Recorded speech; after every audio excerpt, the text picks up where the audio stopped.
cked.com and the director of the Houston Comedy Film Festival. We've got our final event of the year coming up, Houston Comedy Film Festival Fall 2022.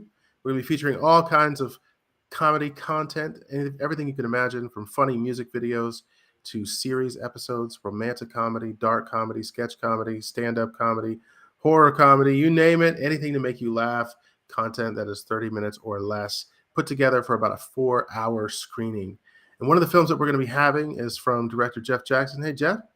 How you doing, Michael? I'm good, man. And his film is called I hope the censors don't block me out, but Mindfuck. That's the film, and is nominated for the Best Comedy Microfilm Award. Congratulations. I appreciate it. I appreciate the opportunity.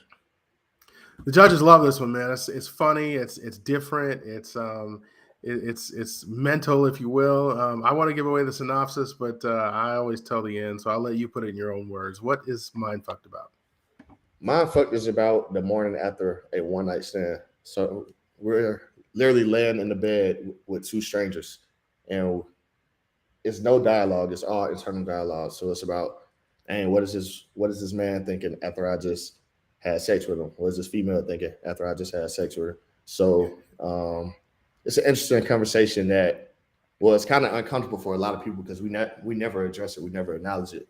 But it's a conversation that has really brought a lot of, I guess, laughter to everybody that has viewed it. So, all right, good stuff. Well, creatively, why did you decide to do this film? Was there a specific example or conversation that came about? I mean, what inspired this idea? So transitioning from the music video world, I always wanted to do films. Like I knew that was my long-term goal. So like coming out with my first one, I'm a firm believer, like you do something, you gotta do it right. And when you come out the gate, you gotta come out swinging.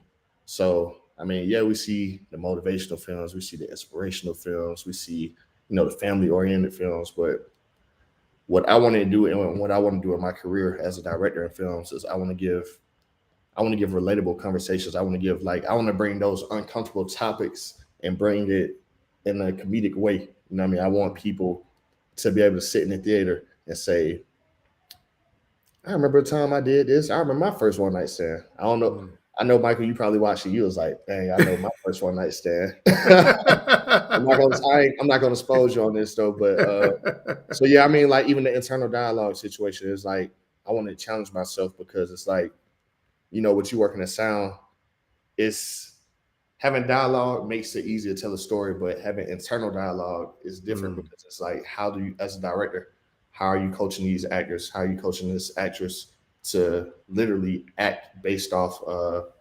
like thoughts in a sense? So it's like, I guess TikTok could be my biggest inspiration from this because you see all these TikToks of people reenacting different situations or creating different creative videos just off of a thought or off of a voiceover. So just thinking of that topic, that's something that's real relatable to the audience and the fan base I'm trying to cater to as a director. So that was really my motivation to, go with this one first.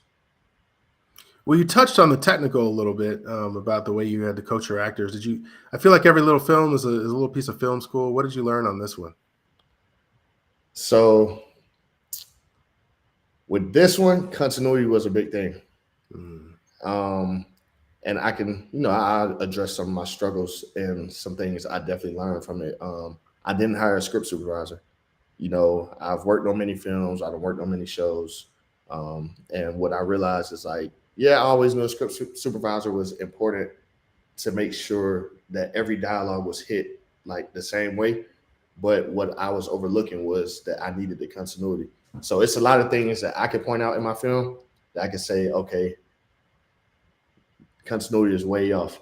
But Sure. To a regular audience, they so distracted by the laughing that the film is causing that they're not paying attention to those little details. But to me, like I tell everybody, like I give myself a C- on this film. If I could shoot it over, I would definitely have a script supervisor. That's somewhere where I should have I guess put a lot of attention to. Well, I think you're being hard on yourself because the judges all gave it 9s and 10s. So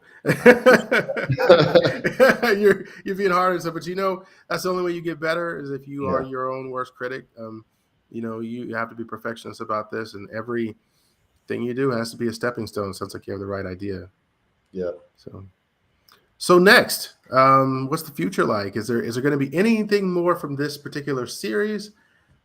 Is this like a pilot? Is there any future to this? What would you like to talk Got to about? give people what they want. They want to see this story unfold. Unfortunately, that's not going to be my very next project. But in a sense, in the future, I'm definitely going to revisit Mindf. You know what I mean? It's episodes, so we probably have like 20 different episodes, and I have them already drawn out. They're not written yet, but I have every situation already drawn out, and it's based off that same couple. Eventually they'll get to a situation where, now we're meeting the parents. They'll get to a situation where they finally go to brunch. They get to a situation where, if somebody coming home for Thanksgiving, a wedding, it's a lot of different things that go through our mind in different situations that we don't realize. And it's funny. Life is funny. Every situation we encounter, regardless, we can pull some type of laughter out of the situation. For sure. Well, good stuff. It's good getting to know you and know more about this project and what you're working on in the future. Is there anything else you want to add before we go? I appreciate the judges. I appreciate you for the opportunity to even be able to submit for the Houston Comedy Film Festival. And I'll see you down there in Houston, November 12th. All right, appreciate that. And if anyone wants to get in touch with you, what's the best way to do it? On Instagram, you can reach out to me at jeff.j_. Twitter, Jeff J squared, no period. We stay in touch. I'm always looking for new talent. I'm always looking for a different crew to collab with, different screenwriters. Let's be great. All right, thank you. And I'll see you in a few weeks at the festival. All right, see you in a few weeks. Take it easy.